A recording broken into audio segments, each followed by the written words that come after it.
Okay, friends, let us begin now. There is a metta recital. Coming right up. Okay. Okay. May all beings be happy and secure. May all May all beings have beings happy have happy minds. minds, Whatever whatever living beings there may be, without exception, big or strong, long, large, medium, short, subtle or gross, visible or invisible, living living near near or or far, far, born born or or coming coming to to birth. birth. May May all all beings beings have have happy happy minds. minds. Let Let no no one one deceive deceive another, another, nor nor despise despise anyone anyone anywhere. anywhere, neither from anger No nor ill ill will will should should anyone anyone wish wish harm harm to to another. another, As as a a mother mother would would risk risk her her own own life life to protect to her protect only her child, only child. even so Even towards so, all towards living all beings, living beings, one should one should cultivate a cultivate a boundless heart. boundless heart.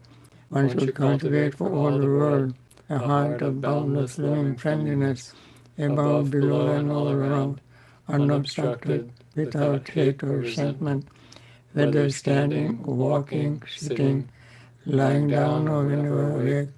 One should One should develop this develop this mindfulness. mindfulness.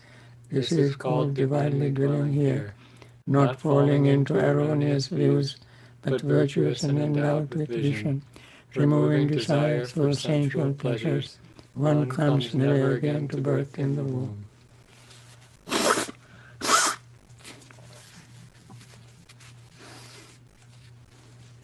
With this metta thought, let us begin our meditation. Metta itself is a meditation, is a wonderful, complete meditation in a way, as we see in Metta Sutta. But let us focus our mind on mindfulness as well this time. Pay total undivided mindful attention to the breathing. Mindful attention is non-verbal attention to see what is happening exactly as they happen without conceptualizing, verbalizing. Simply be totally aware of what is happening. And when we breathe in, we notice the breath touching our nostrils, the expanding our lower abdomen and chest area. As we breathe out, lower abdomen contracts, chest area contracts, the breath leaves the nostrils.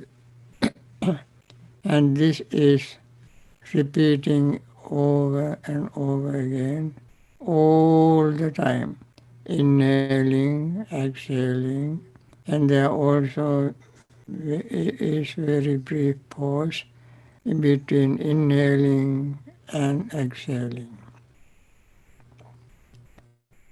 So we notice the breath is rising and falling. Feeling of the breath also rises and falls. Perception of breath, feeling rises and falls. Thoughts or attention, intention rises and falls. Consciousness rises and falls. Along with all this all the time. When we are not conscious, like in sleep, also same thing happens, but we are not aware of it, not really conscious of it. Otherwise, the repetition is the same. This means nothing stays, always things rise and fall. So, friends, as the breath rises and falls, feeling, perception, thought, and consciousness rise and fall, we notice that there is nothing to hold, nothing to grab, nothing to rely on. They always moving, always in action, in a state of flux. And then the body relaxes, the breath relaxes, mind relaxes. In this relaxation, there is no room for rigidity, uptightness, and then feeling of metta we begin to feel. Along with that, we are also become aware of compassion. Compassion for all living beings, especially suffering beings. And then the rigidity fades away, resentment and anger fades away, and then restlessness and worry fades away. Then mind becomes even more active, energetic, enthusiastic in practicing this. Then sleepiness and drowsiness fade away. And then seeing all this really happening within us, we will have a deeper faith, trust, confidence in the Buddha, Dhamma, and Sangha. So doubt fades away. When confidence builds up, confidence is arising, doubt leaves the mind. See, this what we call hindrances: greed, hatred, restlessness and worry, sleepiness and drowsiness, and doubt. They fade away, and then we will be full of joy. On the one hand, hindrances fade away. On the other hand, we see the results, benefit of the practice. Seeing all this, we become energetic. All this makes us full of joy. And joy leads to tranquility. Tranquility leads to happiness. And happiness leads to concentration. Sukhino chittang samadhyati, said the Buddha for this reason. One whose mind is happy, concentration arises. When concentration arises, mind still is active, conscious, sati or mindfulness active, and see the subtlest changes, impermanent, the subtlest form we experience. And there our notion of self fades away, dilutes, disappears. Keeping these instructions in mind and seeing them happening as I mentioned, we continue our meditation till we hear the bell.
dukkha pataca nidukkha bhaya pataca nibhaya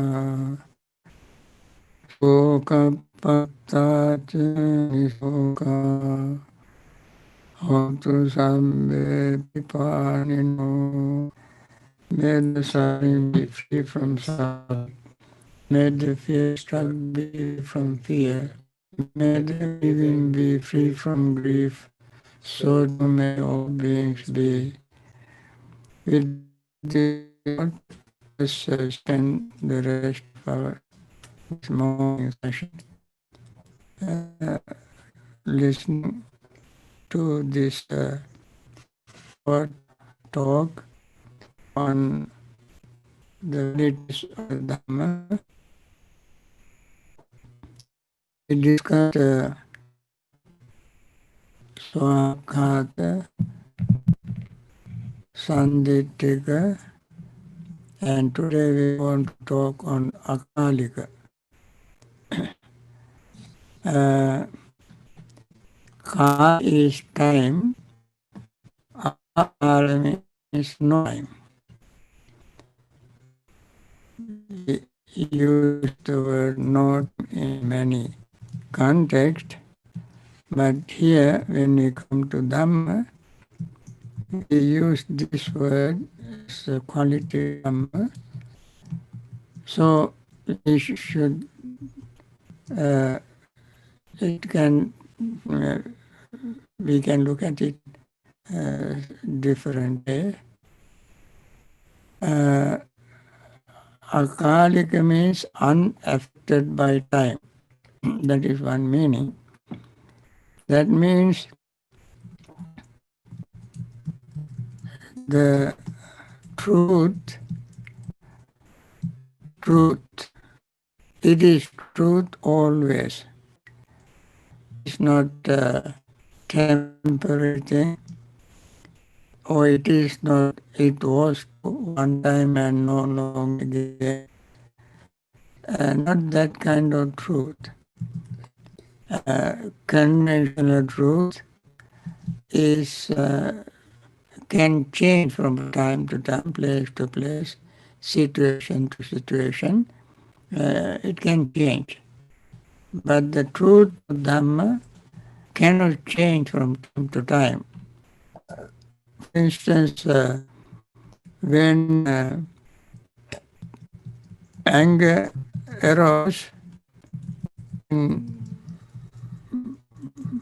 whenever it arose in the past, along with anger, pain arises, suffering arises, distress arises, unsettled state of mind arises, all kind of other things that bound with anger arose those days. Similarly, when anger arises now, everything bound with anger arises as anger arises. This is nature of this is what we call dependent origination. When something arises, something else arises. Imasmin sati idang hoti. If we say, when we see Dhamma, we see the Buddha. What kind of Dhamma should we see to see the Buddha? We can see this Dhamma, that when this arises, this arises. This is the Dhamma. And this teaching Buddha discovered and taught us. Another Dhamma is that everything is impermanent. Even the dependent origination formula tells us impermanence. all the factors are not permanent. All the factors of dependent origination are not permanent. Since they are not permanent, we can we can see the uh, descending and ascending order. When one arises, the other arises. When one disappears, other disappears. When one is, the other is. When one is not, the other one is not. This is the formula of dependent origination. This is happening all the time. Therefore, there is no, it is, this is not affected by time or place. And this is the nature of Dhamma. So, if one wants to see the Buddha through the Dhamma, you may ask what kind of Dhamma we should see to see the Buddha. We must see this Dhamma, this truth in dependent origination and impermanence. Of course, when these two we see, suffering also is there. And that also we can see, through which we can see the Buddha. So we can see dependent origination to see the Buddha. We must see impermanence to see the Buddha. We must see suffering to see the Buddha. Of course, Buddha said, I teach suffering and its end. That means suffering is not permanent, that also is impermanent. So the teaching is 100% consistent, and therefore there is no reason for anybody to uh, what you call alter, change, amend, and so forth to this truth, as you know this. So that is one aspect of Dhamma, Akaliko, unaffected by time. There is a very interesting story. I like to go through that story to make it even clearer of the meaning of Akalika. There was a very handsome young monk called Samidhi. Samidhi. And the Buddha and he lived in a park where there were hot springs, Tapoda Vana. Vana means forest. Tapoda means hot spring. Tapa, you know, Patavi, Apo, Tejo, Vayu. Another name for Teja is Tapa, hot. Tapoda means hot spring. So they were living in the area in Rajagaha. So one morning, this venerable Samidhi, who got up very early in the morning and went to this hot spring, and having bathed in hot spring, he came out and with his wet underrobe, he was standing there to dry his body. When he was there, a certain deity came and seeing this young, handsome, healthy, very in his prime youth, a person seeing him, this deity asked him, Without having enjoyed, you seek alms, bhikkhu. You don't seek alms after you have enjoyed. First enjoy, bhikkhu, then seeks alms. Don't let time pass you by. So the deity gave him non-spiritual advice. What he implied was, you are young, handsome, healthy, strong looking, handsome looking. Now you live a monastic life. That would not, that you have given up this sensual pleasure. Now, since you are young, this is the time for you to enjoy sensual pleasure. Enjoy sensual pleasure now and then become a monk. Don't let this time pass, because this, remember when we spoke on Bhaddegaratta Sutta, we mentioned Ajjeva Kichanga Tappang, whatever the you are supposed to do today, this moment, you should do it now. Now, that also has two meaning. One is material sense, other spiritual sense. This deity asked this Venerable Samidhi to to enjoy sensual pleasure before he loses this youthful life. It will not come back again. It passes very quickly. Don't let that happen. While time passing, you are also getting older. You are not getting younger.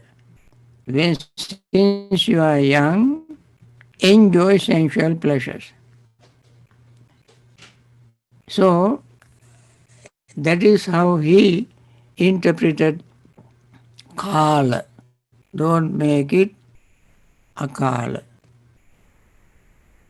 So when Samidri said, I do not know what the time might be.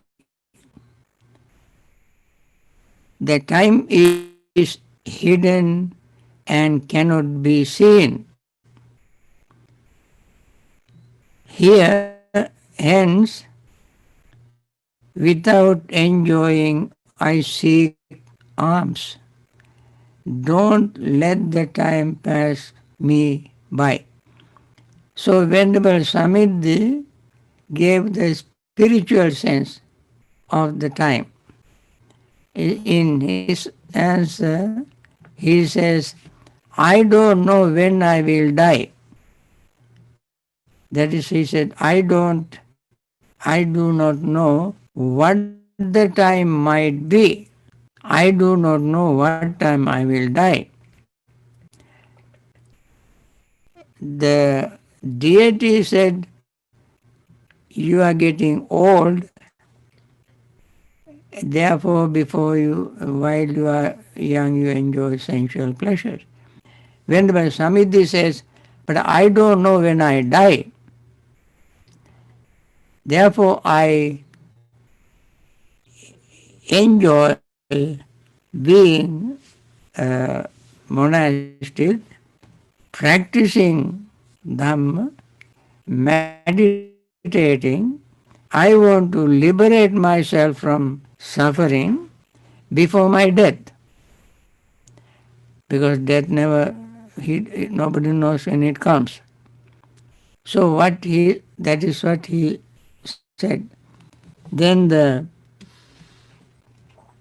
Deva came back, the deity came down and got closer to him and said, while you are young bhikkhu, a lad with black hair, endowed with the blessings of youth, in the prime of your life, without having dallied with the sensual pleasures, don't waste your time. Enjoy human sensual pleasures, my dear friend. This is normal way of talking ordinary people. So, Venerable Swami said, I have not abandoned what is directly visible, friend, in order to pursue what takes time. I, I have not abandoned what is directly visible. What is directly visible with you see directly only youthfulness. I see directly what is disappearing. You see directly youthfulness is disappearing.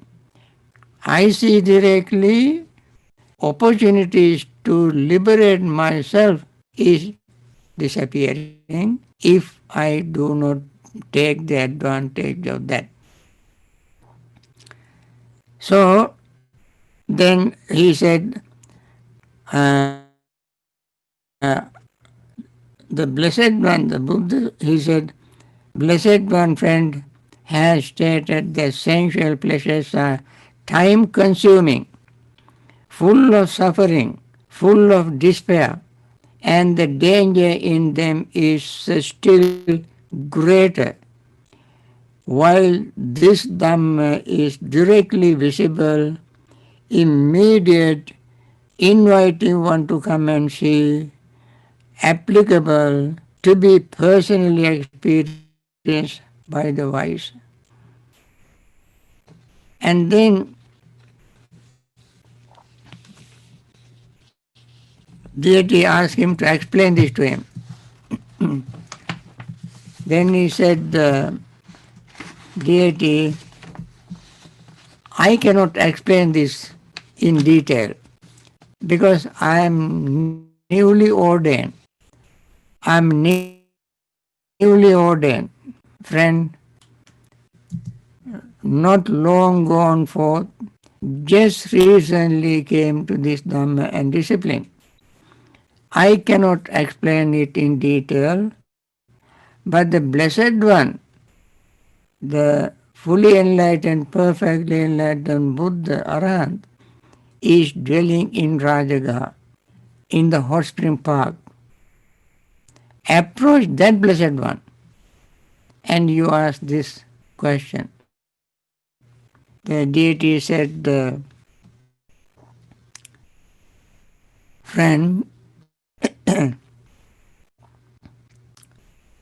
I cannot approach him. He is very great, very supremely enlightened. Many human and deities are around him.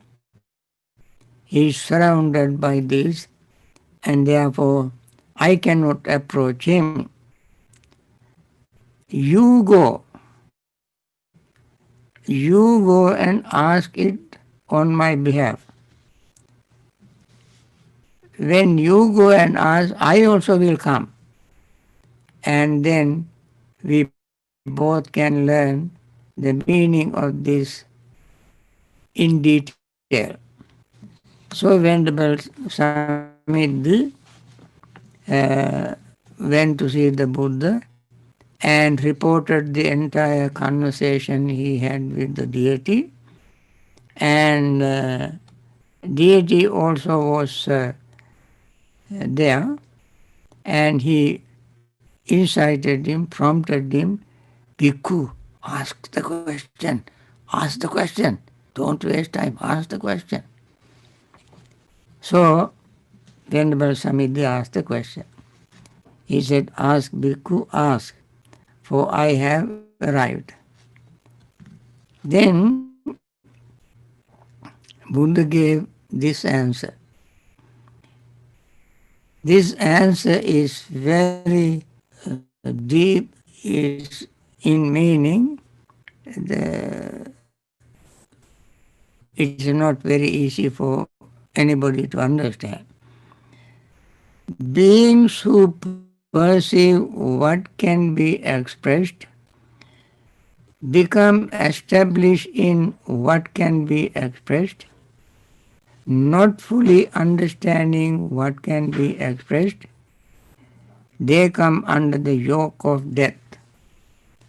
Now, beings who perceive what can be expressed, Akkeya Sanjano Satta. Akkeyas means patittita. Akkeyang aparinyaya yogamayanti machuno.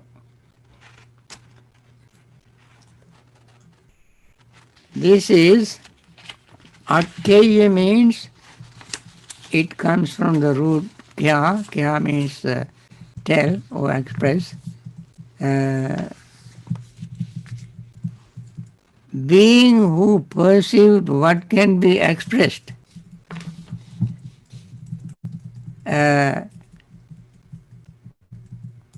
But they establish in what can be expressed, but not fully understanding what can be expressed, they come under the yoke of death. Friends, what we experience within ourselves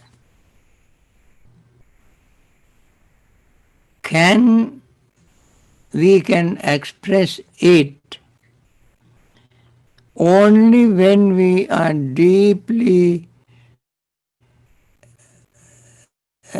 deep in our awareness or concentration and mindfulness. But even though we can express it, since we do not have awareness, concentration and mindfulness, we simply let it pass. We let it pass.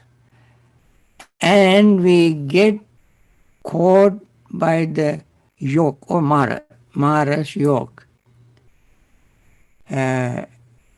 They come under the yoke of death. Mara is here death.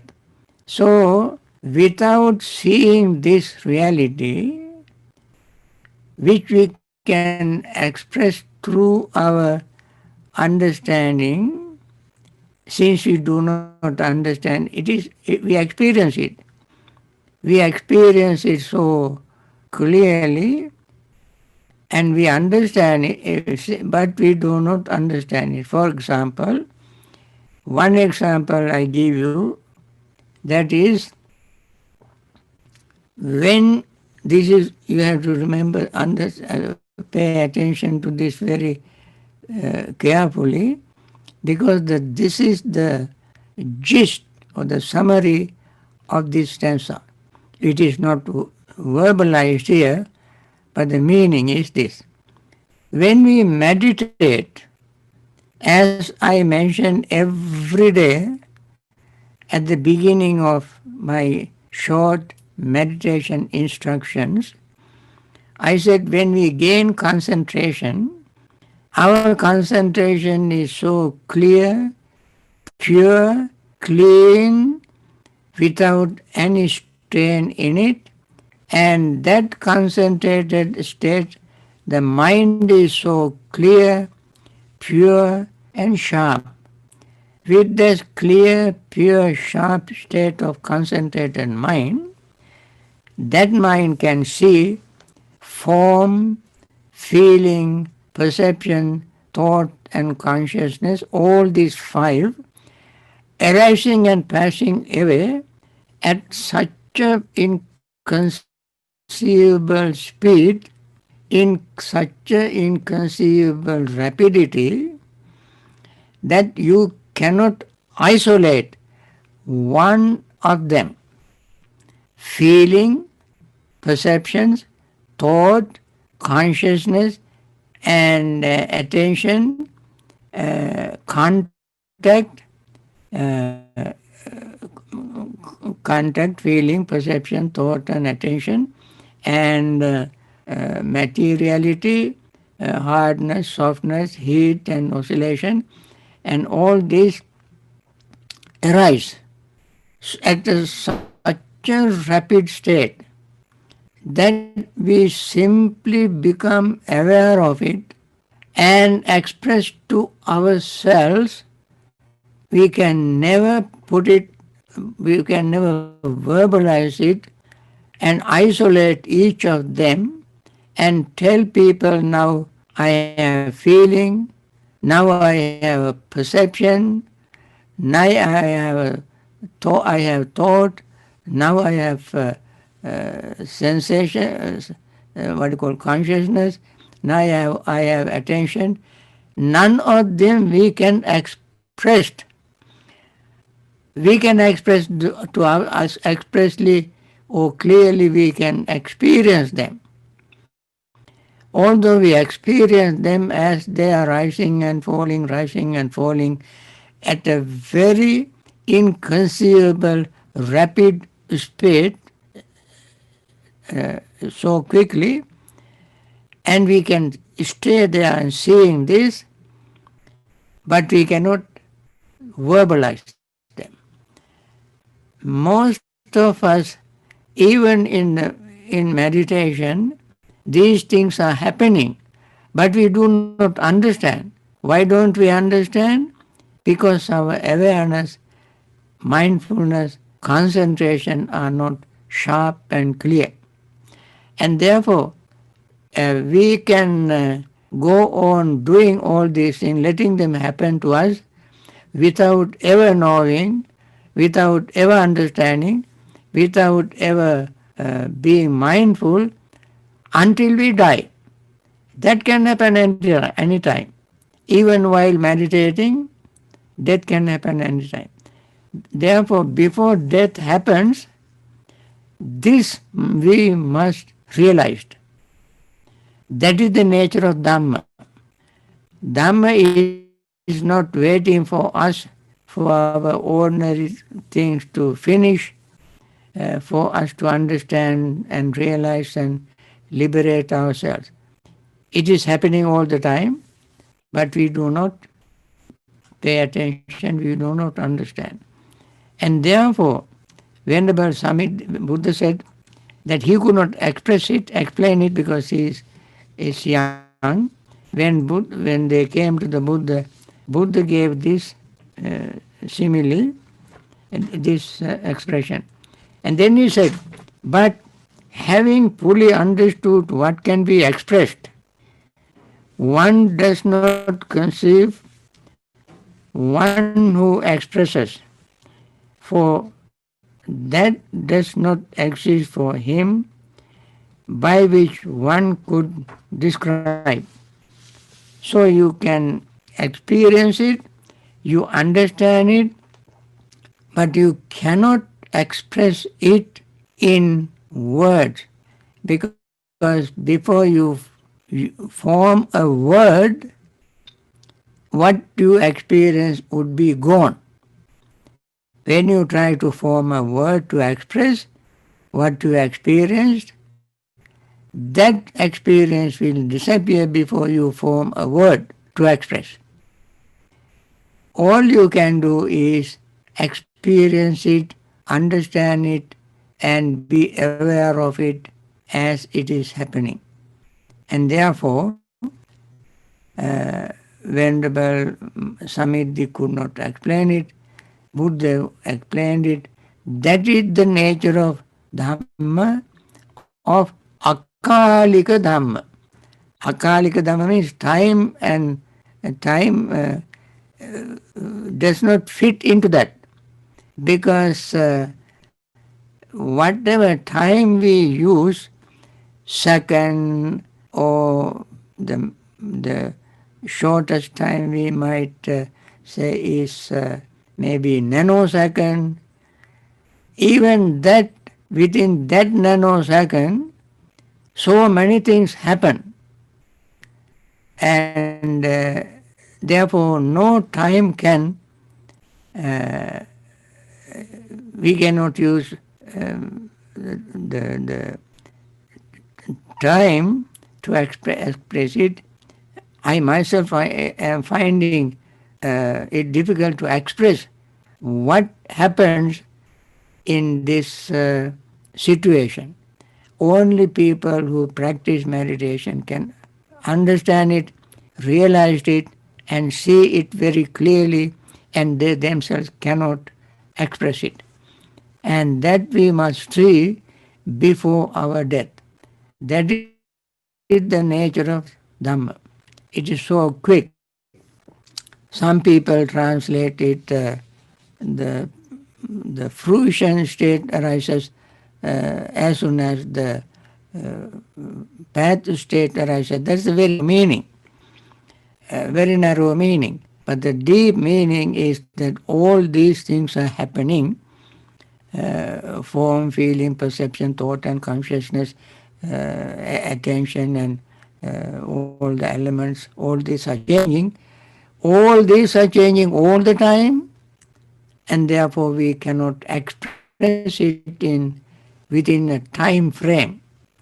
That is the meaning of Akaliko, and I hope you got this message to some extent, and wish you all continue your practice.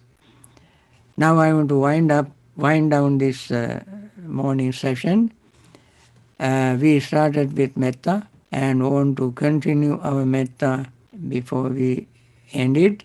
May all those who are suffering now because of this COVID-19, may they be free from it as quickly as possible, and return to their normal life and live long in good health to practice Dhamma. There are others who are some of them are our friends who have lost their loved ones, and they may be still grieving, and I hope they understand them and liberate themselves from that grief and continue their Dhamma work to get deeply involved in it and liberate themselves not only this temporary grief but samsaric suffering and attain enlightenment. And there are many doctors and nurses in hospitals taking care of these many sick people.